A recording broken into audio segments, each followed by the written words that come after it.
Data type part 1, जिसमें primitive data type को विस्तार से बताया गया है, उसका वीडियो पहले अपलोड कर दिया है। यहाँ डेटा टाइप पार्ट 2 है, जिसमें नॉन प्रिमिटिव डेटा टाइप को विस्तार से समझाएंगे। जावा सीखने के लिए हमारे साथ बने रहिए। Welcome my YouTube channel about coding 24 में आपका स्वागत है। यदि आपने सब्सक्राइब नहीं किया है तो सब्सक्राइब जरूर करें। नॉन प्रिमिटिव डेटा टाइप को समझाते हैं। Non primitive data type Java compiler के अंदर पूर्व निर्धारित नहीं रहता या पहले से इसमें डेटा निर्धारित नहीं होता। इसे जावा प्रोग्रामर या डेवलपर अपने हिसाब से बनाते हैं। इसे रेफरेंस डेटा टाइप भी कहते हैं, क्योंकि नॉन प्रिमिटिव डेटा टाइप में डेटा स्टोर नहीं होते। डेटा स्टोर के मेमोरी लोकेशन को रिफर करते हैं, इसलिए इसे रेफरेंस डेटा टाइप भी कहते हैं। नॉन प्रिमिटिव डेटा टाइप के पास कई एडिशनल मेथड या फंक्शन भी होते हैं, जिसे ज़रूरत के हिसाब से कॉल कर सकते हैं। जैसे कि किसी फाइल या फोल्डर को डिलीट करना है तो हम डिलीट मेथड को कॉल कर सकते हैं। और प्रिमिटिव डेटा टाइप में मेथड नहीं होते। नॉन प्रिमिटिव डेटा टाइप का उदाहरण क्लास, इंटरफेस, एरे और स्ट्रिंग इत्यादि होते हैं। अब इसे एक एक करके समझा देते हैं। क्लास क्लासेस को परिभाषित करता है।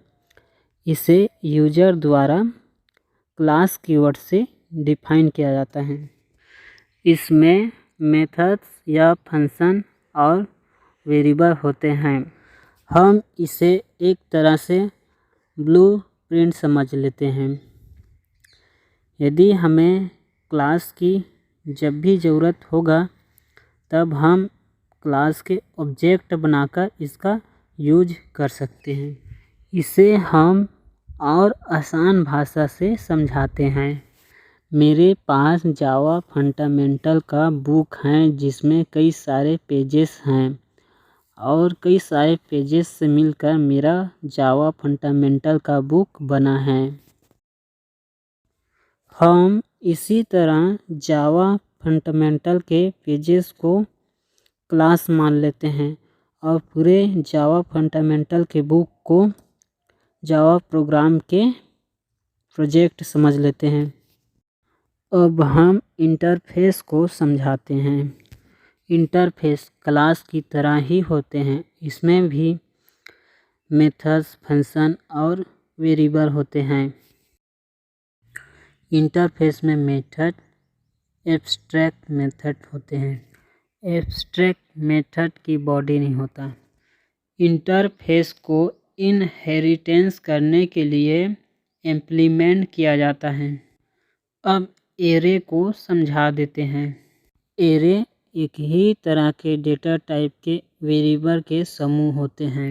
इसमें एक ही तरह के डेटा टाइप के डेटा स्टोर होता है। जैसे कि मैं स्टूडेंट के नेम स्टोर करना चाहूँ तो पूरा नेम ही स्टोर होता जाएगा।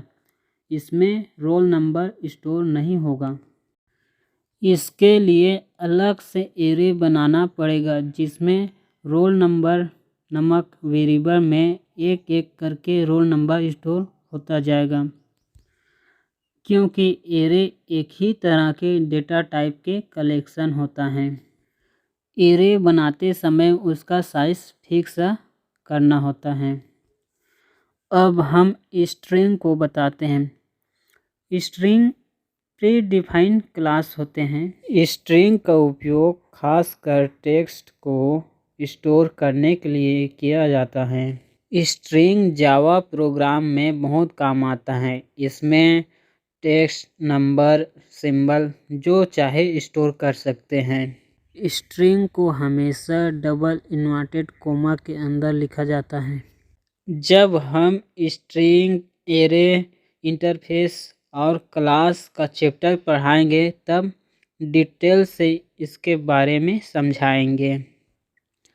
जावा नॉन प्रिमिटिव डेटा टाइप में बस इतना ही रखते हैं। जावा सीखने के लिए हमारे साथ बने रहिए।